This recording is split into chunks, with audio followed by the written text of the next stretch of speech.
Hello and welcome to Harpic. As you can hear this, yes, I think I've cracked the code for the HM7000s, I think. I don't want to hold my breath that I have actually cracked the codes, but I think I've cracked them. So the idea of buying second-hand chips, second-hand HM7000 chips, you can do it. And they do actually, you know, change over.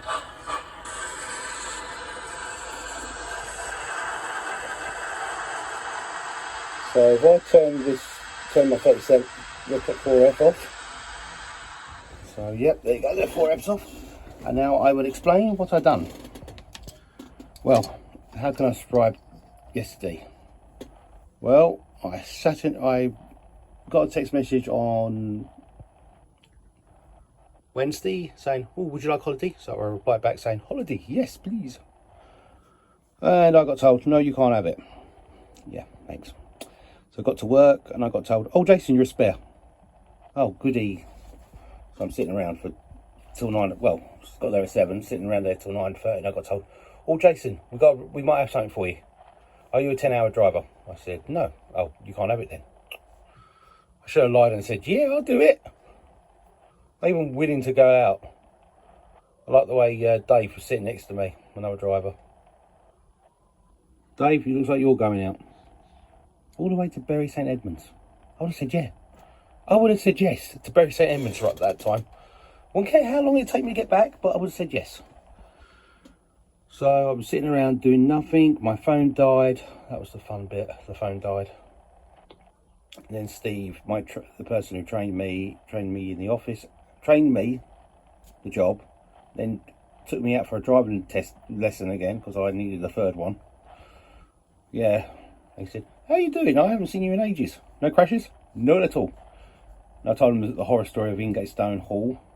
He said, I'm quite proud of you, Jason. Middle of the night, at 11:30 at night, you still got out of the van and you decided to walk it. There was half an hour, it was 20-minute walk in the pitch black with my head torch failed and my own torch worked. And a trolley with 4 boxes on it. It was scary that night. So, yeah. They let me go home at 1:30. No, 1:30. Was it 1:30? No, 1:30. Because they realised drivers were coming back. And by then it was like, oh, do we really need to keep Jason here? He's the only one here. And then Tom said, oh, you can go. No, Giuseppe said, oh no, you've got to stay. That was my terrible Italian accent, but no, it's true. I had to stay. Then Tom said, oh no, we don't need Jason anymore. You can go home now. So on my way home, I thought, well, I'm in Purfleet. Perhaps I should go on the M25, then the A12 to Chelmsford. So I did. And I ended up going to John Duffels, and Ken said, oh, I looked around the shelves, couldn't find anything I wanted. I do want some pale brick wagons. I might get another couple. My Jenny Kirk one is actually broken. But I don't care, it's a wagon, it still does its job. Go around the track. Then I thought about getting some wheels for my mainline wagons, so I thought about that. Pack of wheels for 20 quid, £19.99, perhaps I should. Then Ken said, oh, do you want to have a chip? I said, yeah. I got a second-hand one. I thought, well, okay, what's wrong with it? Second-hand. So Ken bought it. Well, this is the description of the chip. He couldn't, well, the person couldn't get it to work on their phone.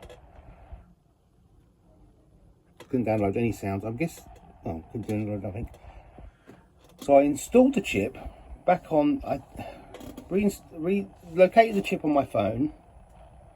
First it came up with password. Then I decided to ring up Hornby. By then it was about 5:30 and the offices were closed at 4 o'clock on Thursdays and Fridays. So you're thinking, bugger it.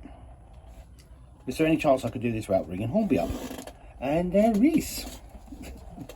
It took me half an hour to realise that I sent all my old passwords my Bluetooth decoders, that's 4 of them, to my mum and dad.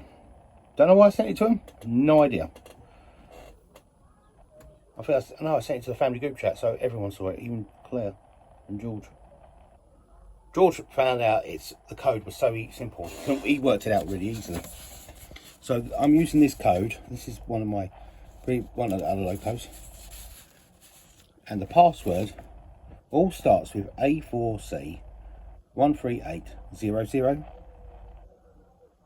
and the code at the end is the same as the code of your DCC decoder when you find it on your Bluetooth device on your phone. So yeah, if you're having trouble cracking the code and you want to look for the password, look up, well, I say look up your old codes, but no one probably hasn't, so always try and make a backup copy of your codes anyway, just to be safe. That's what I've discovered. So yeah, so if you start with A4C, then the serial numbers, and then you'll find it that way. Sorry about the background noise, my neighbour's outside. Won't cut the grass, but no, she's outside enjoying it. Eyes are quiet, probably.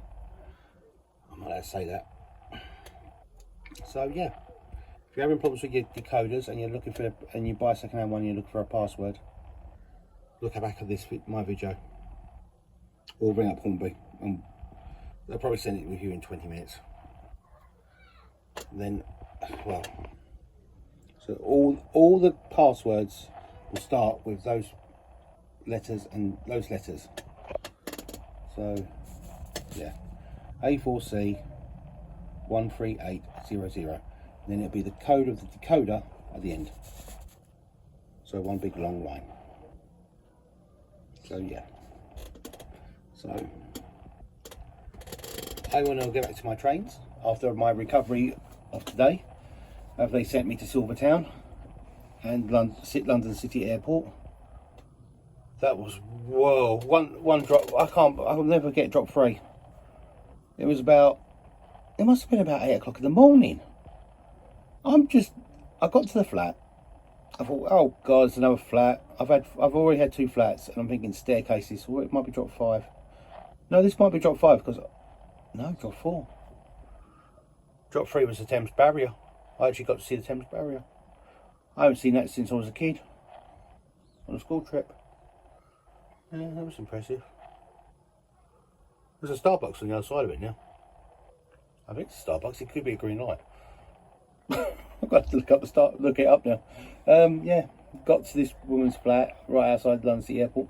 All you could hear is jet turbines turbining up so they could take off. And you can feel the vibration in the ground, and you're thinking, how is this flat still standing since the 1950s? Yeah, it gets you thinking. So yeah, I've now cracked the code for Hornby's HM7000s. So I know what I'll be doing nowadays, buying second-hand ones if I can find them. Might be a bad idea. I don't know if it's cracked all the codes. I mean, this could be just the sound decoders. I don't know if it's cracked all the codes, so it could be another serial number at the start, or it could be another load of numbers.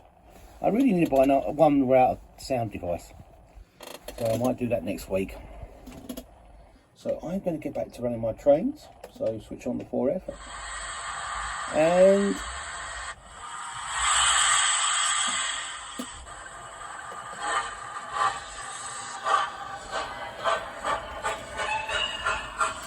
bye-bye for now.